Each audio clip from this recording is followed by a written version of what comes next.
പുതിയൊരു വീഡിയോയിലേക്ക് എൻ്റെ എല്ലാ കൂട്ടുകാർക്കും സ്വാഗതം. അപ്പോൾ ഇന്ന് കുറച്ച് മത്തി കിട്ടിയിട്ടുണ്ട്. അപ്പോൾ നമ്മൾ മത്തി മുളക് കറി വെക്കാറുണ്ട്, തേങ്ങ അരച്ച് വെക്കാറുണ്ട് അല്ലേ, പല രീതിയിൽ ചെയ്യാറുണ്ട്. എന്നാൽ നമുക്കിന്ന് മത്തി നല്ല കുരുമുളകിട്ട് വറ്റിച്ച് വെക്കുന്നത് എങ്ങനെയാണെന്ന് നോക്കാം.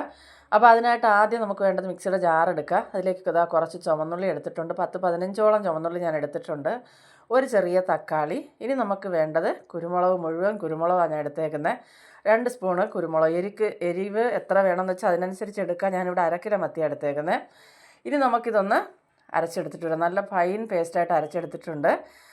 ചട്ടി അടുപ്പത്ത് വെച്ച് ചട്ടി ഒന്ന് ചൂടായി വരുമ്പോൾ അതിലേക്ക് നമുക്ക് വെളിച്ചെണ്ണ തന്നെ ഒഴിച്ച് കൊടുക്കുക. വെളിച്ചെണ്ണ ചൂടായി വരുമ്പോൾ ഒരല്പം ഉലുവ ഇട്ടൊന്ന് പൊട്ടിക്കുക. ഒരു 1/4 ടീസ്പൂണോളൊക്കെ മതിയാവും. ഇനി ഇതിലേക്ക് നമുക്ക് ചെറിയൊരു പീസ് ഇഞ്ചി ചെറുതായിട്ട് നീളത്തിന് അരിഞ്ഞ് വെച്ചത് ഇട്ട് കൊടുക്കുക. അതുപോലെ തന്നെ 3-4 വെളുത്തുള്ളി അല്ലിയും കൂടെ ചേർത്ത് കൊടുത്ത് നമുക്ക് നല്ലപോലെ ഒന്ന് വഴറ്റിയെടുക്കാം. അപ്പോൾ ഇതിൻ്റെ എല്ലാം പച്ചമണം ഒന്ന് മാറിക്കിട്ടണം. വീഡിയോ കണ്ടുകൊണ്ടിരിക്കുമ്പോൾ ഇഷ്ടപ്പെട്ടാൽ ലൈക്ക് തരാനും അതുപോലെ തന്നെ പ്രിയപ്പെട്ടവർക്കൊന്ന് ഷെയർ ചെയ്ത് കൊടുത്ത് തന്നെ സപ്പോർട്ട് ചെയ്യാനും മറന്നു പോകല്ലേ. ഇനി ഇതിലേക്ക് നമുക്ക് കുറച്ച് കറി ലീഫും കൂടെ ചേർത്ത് കൊടുത്ത് നല്ലപോലെ ഒന്ന് വഴറ്റിയെടുക്കാം. അപ്പോൾ ആദ്യമായിട്ട് എൻ്റെ ചാനൽ കാണുന്ന കൂട്ടുകാർ ചാനലൊന്ന് സബ്സ്ക്രൈബ് ചെയ്ത് തൊട്ടടുത്തുള്ള ബെൽ ബട്ടൺ ഒന്ന് അമർത്തി ഓൾ എന്നുള്ള ഓപ്ഷൻ കൂടി ഒന്ന് എനേബിൾ ചെയ്താൽ ഞാനിടുന്നതായ എല്ലാ വീഡിയോയുടെയും നോട്ടിഫിക്കേഷൻ അതാത് സമയം നിങ്ങൾക്ക് ലഭിക്കുന്നതായിരിക്കും.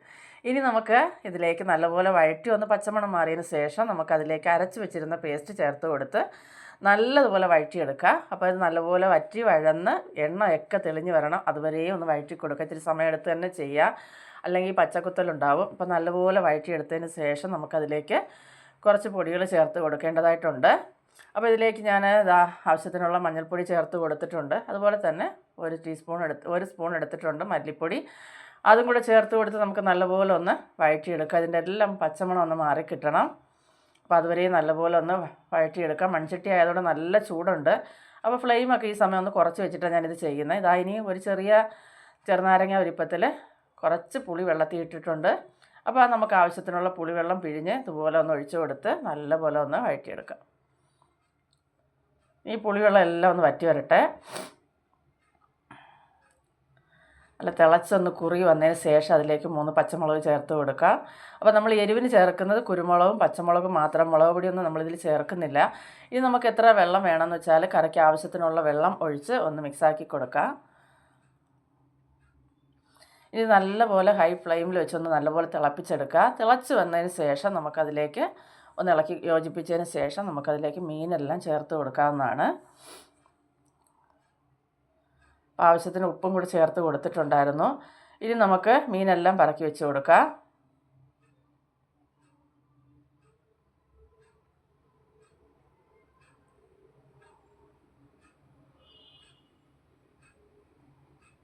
മീനെല്ലാം ഇപ്പോൾ പറക്കി വെച്ച് കൊടുത്തിട്ടുണ്ട്. അതുപോലെ തന്നെ കുറച്ച് പരിഞ്ഞിൽ ഇതിൽ കിട്ടിയിട്ടുണ്ടായിരുന്നു, അതും കൂടെ ഇതിലേക്ക് ചേർത്ത് കൊടുക്കാം കേട്ടോ. അപ്പം ഇതൊക്കെ ഇഷ്ടമില്ലാത്ത മലയാളി ഉണ്ടോ? ഇല്ല, എല്ലാവർക്കും ഇഷ്ടമാണ്. അപ്പോൾ ഈ ട്രിപ്പ് കിട്ടിയ മത്തി നല്ല നെയ്മത്തിയാണ്, നല്ല മത്തിയാണ് കേട്ടോ. അപ്പോൾ അതിനകത്ത് ശരിക്കും മീൻമുട്ട അല്ലെങ്കിൽ പരിഞ്ഞിലെന്നൊക്കെയാണ് പറയുന്നത്, അത് ശരിക്കും ഉണ്ടായിരുന്നു. അപ്പോൾ അതൊന്ന് ഇട്ട് കൊടുത്ത് ചട്ടി ഒന്ന് ചുറ്റിച്ച് നമുക്കിന്ന് അടച്ചു വയ്ക്കാം. ഇതൊന്ന് തിളച്ചതിന് ശേഷം നമുക്ക് തീ ഒന്ന് കുറച്ച് വെച്ച് വേണം നല്ലതുപോലെ ഇതൊന്ന് തിളപ്പിച്ചെടുക്കാൻ. അപ്പോൾ ഒരു 10-12 മിനിറ്റോളം എടുത്തിട്ടുണ്ട് നമ്മളിന്ന് ചട്ടി വറ്റിച്ചെടുക്കാനായിട്ട്. അപ്പോൾ ഇടയ്ക്കൊന്ന് തുറന്ന് നോക്കുക, ഉപ്പൊക്കെ ആവശ്യമുണ്ടെങ്കിൽ ഇട്ട് കൊടുക്കുക. അപ്പം നമ്മുടെ കറിയൊക്കെ തിളച്ച് കുറുകി വന്നിട്ടുണ്ട്. നല്ല മണമാണ് കേട്ടോ. ചൂട് കപ്പയുടെ കൂടെ, ചോറിൻ്റെ കൂടെ, എന്തിൻ്റെ കൂടെ ആയാലും കഴിക്കാൻ പറ്റിയ നല്ല കിടിലനൊരു മത്തി കുരുമുളക് ഇട്ട് പറ്റിച്ചതാണ് കേട്ടോ. അപ്പോൾ നല്ല എണ്ണയെല്ലാം തെളിഞ്ഞിങ്ങനെ വരുന്നുണ്ട്. കാണുമ്പോൾ തന്നെ നമുക്കിത് കഴിക്കാൻ തോന്നും. ഇനി ഇതിലേക്ക് കുറച്ച് പച്ച വെളിച്ചെണ്ണ ഒഴിച്ച് കൊടുക്കുക. ഒരുപാടൊന്നും വേണ്ട, 1 സ്പൂണോളം മതിയാവും. ഇച്ചിരി പച്ച വെളിച്ചെണ്ണ ഒഴിച്ച് കൊടുത്തതിന് ശേഷം കുറച്ച് നല്ല കറിവേപ്പിലയും കൂടെ ചേർത്ത് കൊടുത്താണ്ടല്ലോ അമ്പോ ഒന്നും പറയാനില്ല കേട്ടോ. ഇനി നമുക്ക് ചട്ടി ഒന്ന് ചുറ്റിച്ച് കൊടുക്കാം. ഇത്രയും മതിയാവും. ഫ്ലെയിം ഒന്ന് ഓഫ് ചെയ്യുക. ഓഫ് ചെയ്തിട്ട് ഇതൊന്ന് അടച്ച് വയ്ക്കുക കുറച്ച് നേരം. അപ്പോൾ ഇപ്പം നോക്കിക്ക് എന്ത് രസമാണ് നോക്കിയാൽ കാണാനും കഴിക്കാൻ ഒരു രക്ഷയില്ല കേട്ടോ. അപ്പോൾ എന്നെ സപ്പോർട്ട് ചെയ്യുന്ന എൻ്റെ എല്ലാ കൂട്ടുകാർക്കും ഒരുപാട് നന്ദിയുണ്ട്. ഇത് നിങ്ങൾക്ക് ഇഷ്ടപ്പെടുക, നിങ്ങളുടെ അഭിപ്രായങ്ങളൊക്കെ കമൻറ്റായിട്ട് അറിയിക്കുക. നിങ്ങളുടെ കമൻറ്റുകളും ലൈക്കും ഒക്കെ കാണുമ്പോഴാണ് ഒന്നുകൂടി വീഡിയോ ചെയ്യണമെന്നുള്ളതായ ഒരു പ്രചോദനം ഉണ്ടാവുന്നത്. അപ്പോൾ നിങ്ങളുടെ സപ്പോർട്ടിന് ഒത്തിരി നന്ദി. അടിപൊളിയായിട്ട് വന്നിട്ടുണ്ട് കേട്ടോ. ഇത് എത്ര കഴിച്ചാലും മടുക്കത്തില്ല. മത്തിയെന്ന് പറഞ്ഞാൽ തന്നെ നമുക്ക് വലിയ ഇഷ്ടമുള്ളൊരു മീൻ തന്നെയാണ്. അത് ഇതുപോലെ വെക്കുകയാണെങ്കിൽ ഒട്ടും തന്നെ മടുക്കത്തില്ല. അപ്പോൾ അടുത്തൊരു വീഡിയോ ആയിട്ട് കാണുന്നവരെയും എല്ലാവർക്കും ബൈ.